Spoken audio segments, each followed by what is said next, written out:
Pessoal, beleza? Hoje vamos fazer aqui mais um autovlog.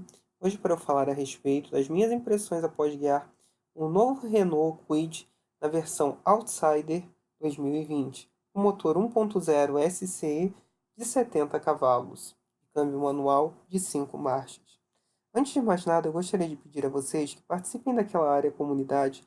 Lá nós falamos a respeito dos carros que nós iremos testar, que nós já testamos, e também os vídeos que entrarão no ar aqui no canal. E principalmente é um meio de responder as dúvidas de uma forma mais eficaz a vocês, tá ok? E se vocês ainda não são inscritos, por favor, se inscrevam aqui no canal, que toda semana a gente sempre traz vídeos novos para vocês, ok? Bom, falando a respeito do Kwid, o Kwid foi lançado aqui no Brasil em 2017. Ele foi um alvo de uma certa polêmica, né, que toda hora estavam chamando ele para recalls, né? Mas com o tempo, eu comecei a perceber que o Kwid, ele seria, entre aspas, um novo Uno, né? Um novo Uno Mille do Brasil. Como assim? Aquele carro que ele é bastante versátil e que tem uma determinada confiabilidade mecânica, mas é super simples, e é o que o Kwid é. Ele tem uma altura em relação ao solo maior do que a maioria dos SUVs compactos e até médios vendidos no Brasil nos dias de hoje. Por isso que ele é, entre aspas, classificado como um SUV. Ele não é um SUV, né? Ele é um hatchback subcompacto, um pequenininho. Mas ele é qualificado como um SUV pelo Inmetro por conta dos ângulos de entrada e saída dele, que são muito bons. Nessa versão Outsider, eles não mudam, porque não há nenhuma alteração em termos de suspensão no carro, tá? Ele continua com a mesma suspensão super macia, mas que demonstra uma certa instabilidade em velocidades altas, muito mais por conta do pouco peso do carro do que da própria suspensão em si. Mas ele é bem macio, ele transpassa bem os buracos, você não sente nada nele.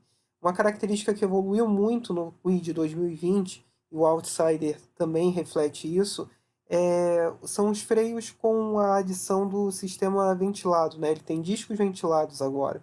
E mudaram o servo-freio dele, então ele está freando muito melhor e não está acontecendo o fairing, né? Que é aquela sensação de perda de eficiência do freio quando você exige muito dos freios do carro. Então ele melhorou muito nessa parte, né, que antes eram discos sólidos. Eu já tive um Logan com esse tipo de freio, né, e era realmente tenso, que ele esquentava muito rápido o freio, você sentia que o carro não acompanhava, né, aquela começava a ficar borrachudo, né? Então evoluíram bastante nessa parte. E a central multimídia, o Media Nav, ganhou agora também espelhamento de Apple CarPlay, né? Então isso, para quem gosta de tecnologia, é uma evolução, até porque o Kwid, entre os subcompactos, quando você compara entre o Mob e o Up, é o que tem a melhor central multimídia dessa categoria. E essa central multimídia é muito boa, realmente, né? Eu já tive uma Media Nave também num Logan que eu tive. Ela é muito rápida, ela é simples e rápida e funciona bem, que é o que interessa. E tem GPS integrado, que é a minha maior função de você ter uma central multimídia no carro. O câmbio, ele tem engates um pouquinho longos, é bem típico de Renault. E assim, o motor gosta de conversar conosco, tá? Tanto por conta do ruído que entra na cabine, quanto por conta da vibração, tá? Ele vibra bastante.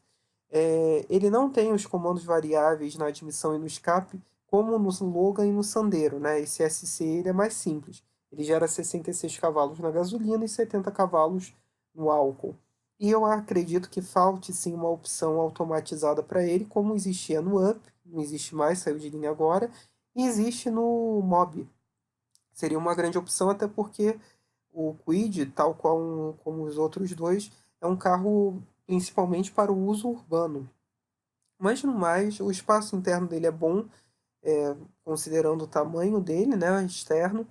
O grande problema para mim no Kwid é que não tem regulagem de altura e profundidade no volante, nem no banco do motorista. Então isso eu acho que é uma falha. Poderia ser melhor, né?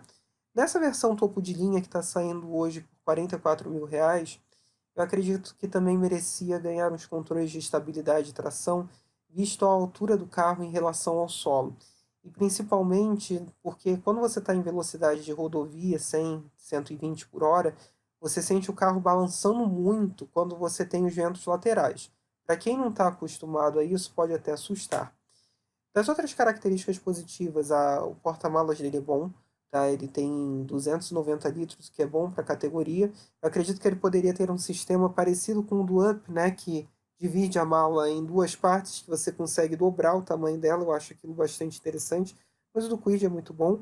O Kwid também tem uma característica positiva, que é o túnel central, né, é bem plano, né, então você consegue botar 3 pessoas, só que no estilo Unidos Venceremos, porque ele é um carro bastante estreito, né, mas consegue botar 3 pessoas sentadas ali, tranquilamente, né, no banco traseiro, porque não tem uma diferença no chão do carro, no piso do carro.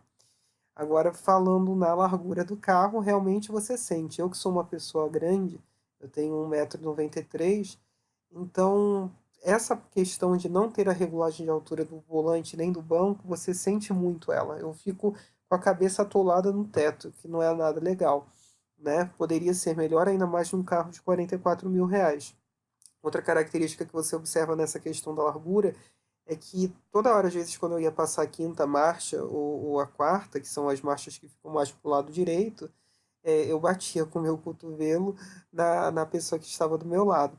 Então, é uma característica que ela não tem como ser mudada, né? Mas principalmente as regulagens fazem falta, né? No mais, a direção dele é bastante leve, ela ganha peso conforme o carro vai ganhando velocidade, isso é bastante interessante.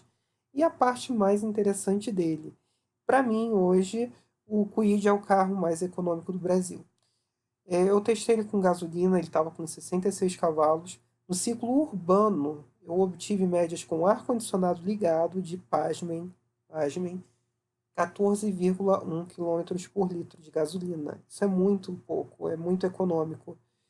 No ciclo de estrada, andando a 110 quilômetros por hora, em torno de 3.600 RPM com ar-condicionado ligado, eu cheguei a médias de 18,7 quilômetros por litro de gasolina. Isso é muito, muito, muito bom, tá? Em tempos de combustíveis a preços absurdos, né?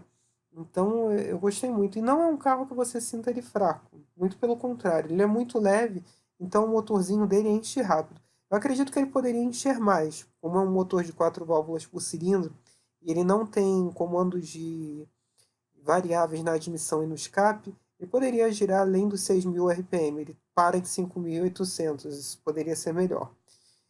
Nessa unidade, o Outsider ele tem computador de bordo e tem também conta-giros, que não existe nas outras versões sem ser a Intense, que também é a que faz a linha topo de linha dele, né?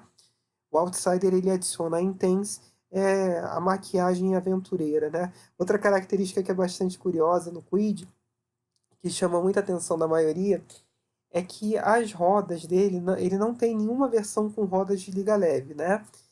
E todas elas são calotas, obviamente. Só que as calotas das versões de topo de linha, tanto a Intense quanto a Outsider, que foi a que eu testei, elas parecem muito rodas de liga leve. Se você olhar rápido, você não desconfia que aquilo dali são calotas de plástico. Das características engraçadas é que é um carro que só tem 3 parafusos nas rodas. Muita gente critica isso por conta de segurança, mas não tem um problema tão alto assim na questão da segurança. Hoje, essa questão dos parafusos nas rodas, ela está muito mais envolvida a questão da potência e do torque, né, e peso que o carro pode carregar do que necessariamente a segurança em si.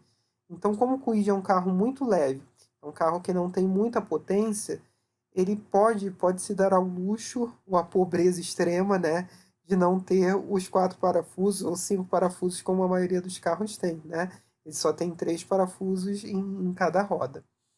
No mais, tem a questão da segurança passiva, que todas as versões do Kwid, desde a versão de entrada Zen, ele tem airbags laterais, isso daí é muito bem-vindo.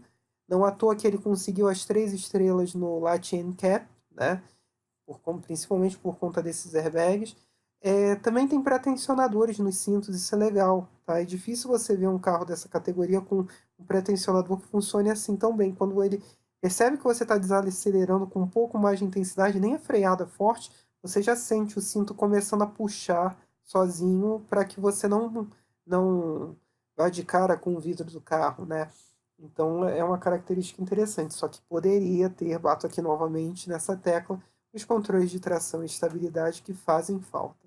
Mas o Kwid é um excelente carrinho, principalmente para o meio urbano, merece ter uma transmissão automática ou automatizada, Tô louco para que o Kasi, né, que é a versão elétrica dele, que começou a ser vendida na China essa semana, também chegue aqui ao Brasil, porque será uma boa opção para a gente ter, né, se for um carro que conseguir ter um preço mais acessível, né? E no mais, e que ganhe os itens de segurança como os controles de tração e estabilidade para ele ficar bem boladinho, bem legal. Então é isso, pessoal. Espero que vocês tenham gostado de mais esse vídeo. Curtam, compartilhem, se inscrevam no canal. Se vocês têm alguma dúvida, postem aí embaixo que com o tempo eu vou respondendo. Se vocês querem que eu teste algum carro específico, me informem o carro que eu tento arranjar e falo a respeito das minhas impressões após guiar para vocês. É isso então, pessoal. Valeu!